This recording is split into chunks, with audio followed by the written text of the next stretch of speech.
What's up, guys? Welcome back to the channel for another video, and the MSI Claw is finally here. I've spent about 3 solid days with this thing. It's basically not left my hands, and well, there's been a lot of ups and downs, and some of my excitement has certainly diminished actually getting into it. But let's go ahead and take a look at the MSI Claw a little closer here in the video. So starting off with the specs, of course, this is a Windows device, comes with Windows 11 Home. This is the newest Intel Core Ultra 7 155H with Intel Arc graphics. It's a 7-inch screen, 1080p, 120Hz VRR capable.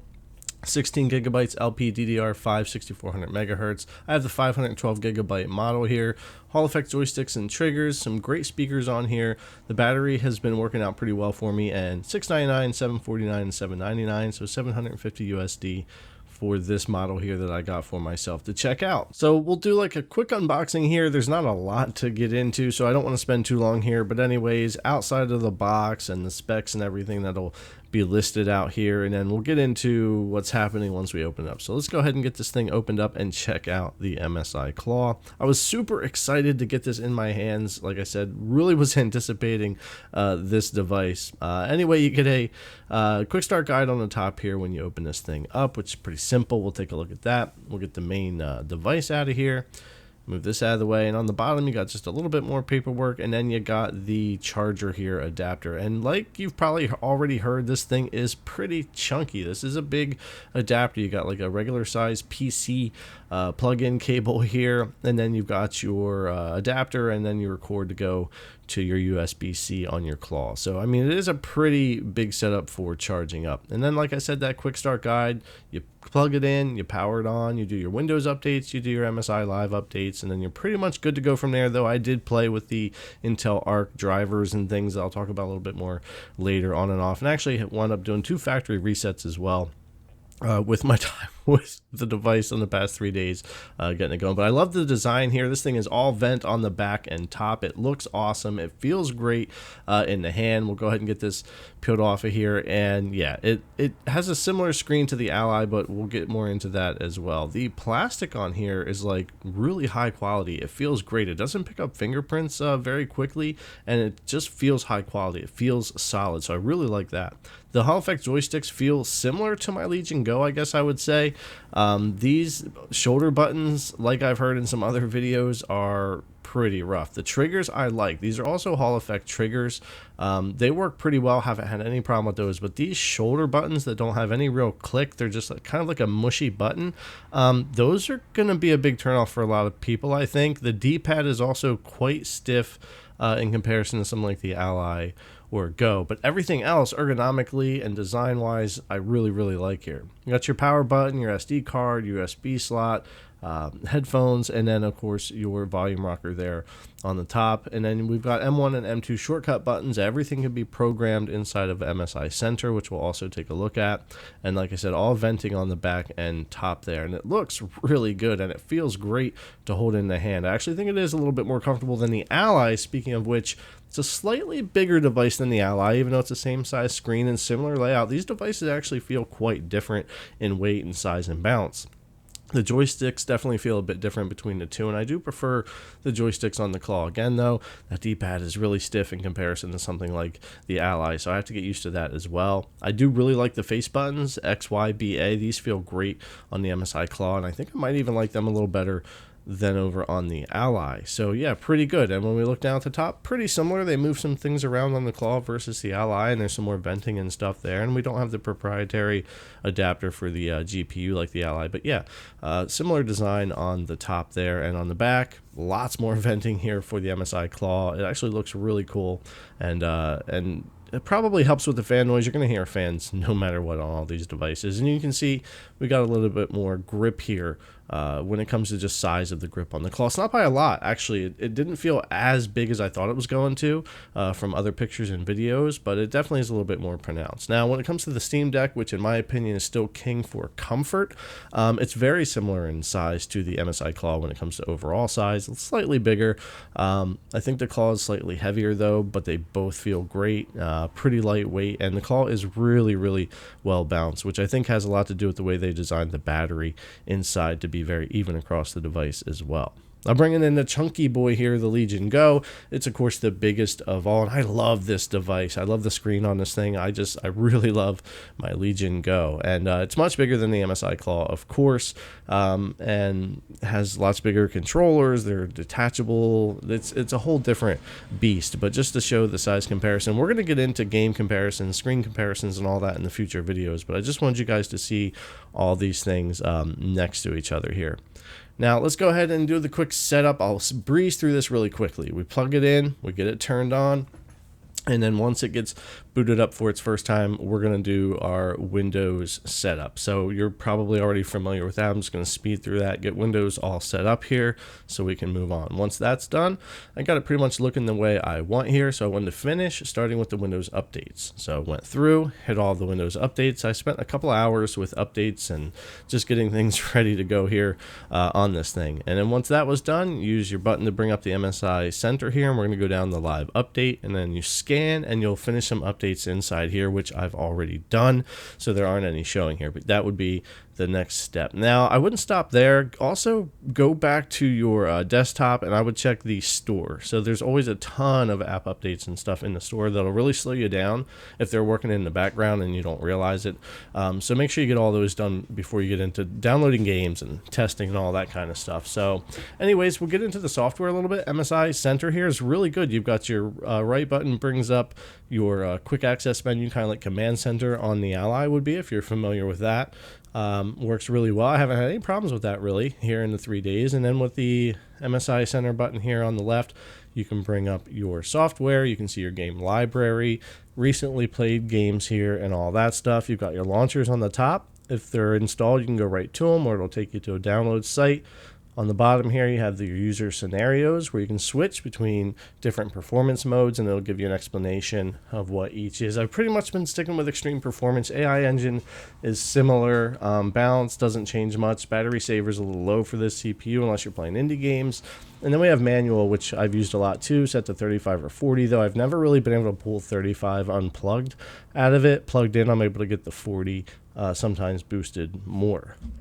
Now we also have control modes in here for gamepad and desktop. You can click on either one and go through and do key mapping, adjust your sticks, your triggers, vibration, macro, combination keys. We're going to go deeper into this software in future videos. I just wanted to quickly show it, but there's a lot you can do there. You can also edit your quick settings menu, which is your right button over here, and change what's going to show up and what order things will show up over here. Very much like Command Center. Again, if you're familiar with the Ally, you can adjust your shortcuts there. So this is nice to be able to set it up the way that you want it to work as well. We have our Bluetooth section if you have any Bluetooth devices, or you can turn that on and off with a toggle there. Same for Wi-Fi. And then in settings, we have that AI engine spot right here, which will give you a little bit more explanation. So if I go in here to the quick access menu, and we'll scroll up here, and I'll change the performance modes, and we'll go back over to the AI engine. That'll click this on in here. That's the same setting basically. And then inside that, you can tell it to adjust your lighting, audio, and performance. So you can click those on and off, and it'll actually adjust those things, including the lighting on your device if you're using the AI engine. That's really what it does. It's kind of like performance mode with these extra features, the way I've been gathering it here. Noise cancellation, all that stuff. Mystic light, 3 different profiles here. Set up your steady, your breathe, all that kind of stuff. Simple for your RGB in here. We also have, if we come over here, we come down, we'll have our media gallery. If you have any screenshots or anything, system information, live update, which I showed for the getting the device ready, the service tab, and then the general settings to go in and click on and off the different things. You can get rid of like sharing product information, all that. Tick those off if you want in there. But yeah, the MSI Center M has actually been working really well. I would say this is probably one of the better parts of the Claw here at launch, as far as just a simple, fairly easy to access and use setup for that software. It's pretty approachable. So now that we got that done, I want to get in and look at some games, which is where things get a little funky, and I've seen different games running differently all over the place. But jumping into something like Helldivers, 720p here, low settings. I was never able to pull a lot out of it. Even with the device plugged in, I couldn't really push up much higher. I could play this game on my Legion Go at like 800p, 50, 60 FPS a lot of the time at 20 watts. So I wasn't able to get a lot here for Helldivers no matter what. Same thing for Cyberpunk.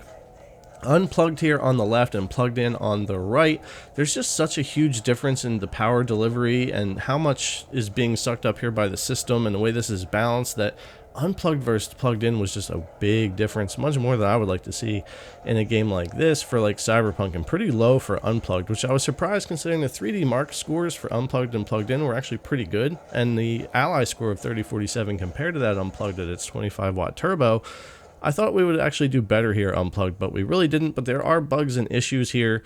16 FPS difference between those two when it comes to Cyberpunk. But Cyberpunk is kind of a rough one. I've seen a lot of people having trouble with this one. Just outplaying, it's dips all over the place with FPS.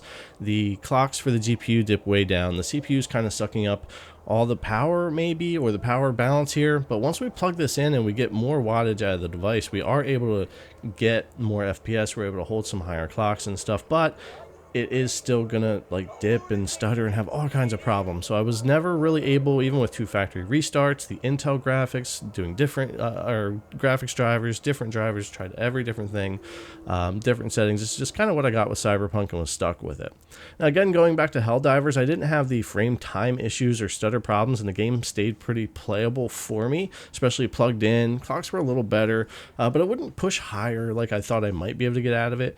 Unplugged though, there were times it would just break and dip in 400 megahertz, 800, and I would just lose all performance. Like it wouldn't kick in the power profile the way it was supposed to. I'd have to restart the system, get back in, and then it would do a little bit better for me. But much like Cyberpunk, this game was giving me all kinds of trouble and acted broken. And even as I would go through and try to change these different power settings, it would never really like kick back in, as I would want to say, or get working properly again unplugged. But if I were to restart the device completely, which I've done a few times here of the few days and tested this out, it actually does start to work again for a while. The clocks boost up. I get like 40 FPS unplugged, and then it like breaks as soon as I get into doing anything in the game and goes back to this. So that's just something I have to mention. Some games here are just really fighting, really just not working properly between power profiles, power balance, the drivers, just whatever, all the stuff here. Not to mention the VRAM only being available as auto VRAM, which is causing lots of trouble in some of these games as well.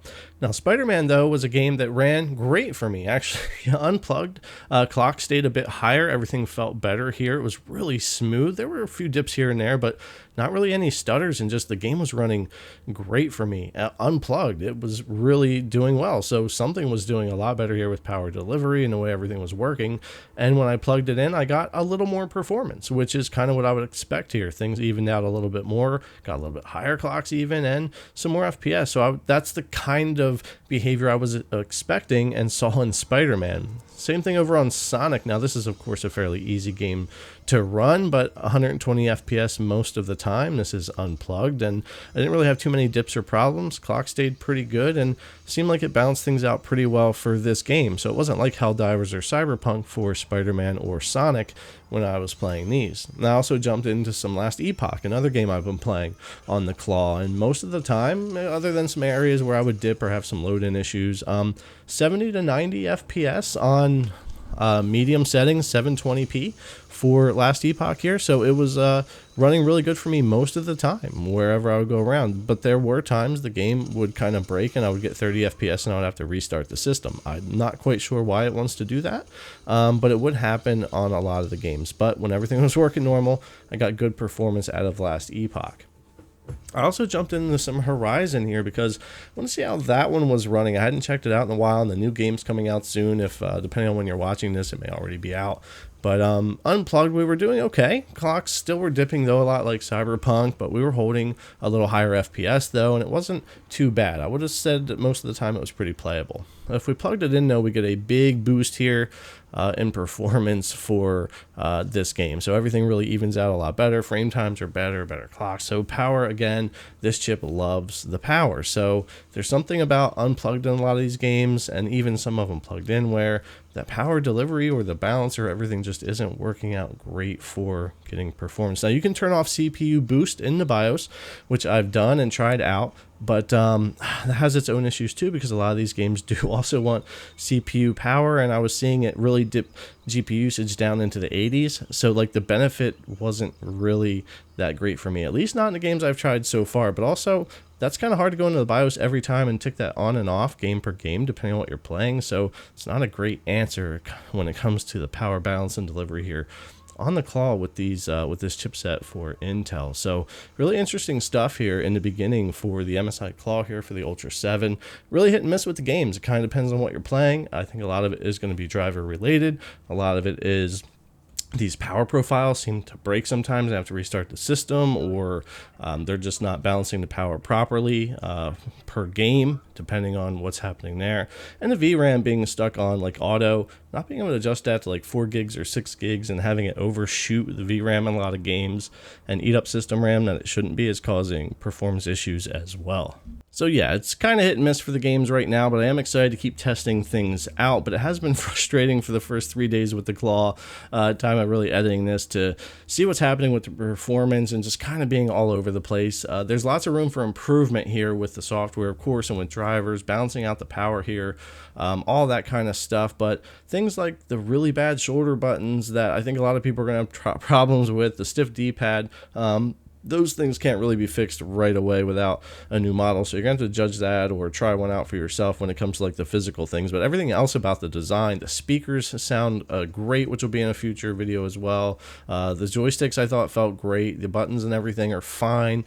Triggers, it's just those shoulder buttons and the D-pad. I don't know who chose to go that direction. And then of course the just the sporadic performance and just the way this chipset's working right now, and lack of VRAM options and things like that we have right now for the Claw. It's just a bit of a rocky launch, so it's kind of hard to say run out and grab one of these when we do have fleshed out devices like the Go, the Ally, and the Deck, which all are running all of these games better than the Claw right now, which I didn't expect the Claw to beat any of the devices in performance, but I did want it to be a lot more consistent. I had a lot of excitement for this device and for Intel to jump back into this market, so I hope we see a lot of improvement here. I'll certainly be keeping the device and covering it as we go forward here for the long term.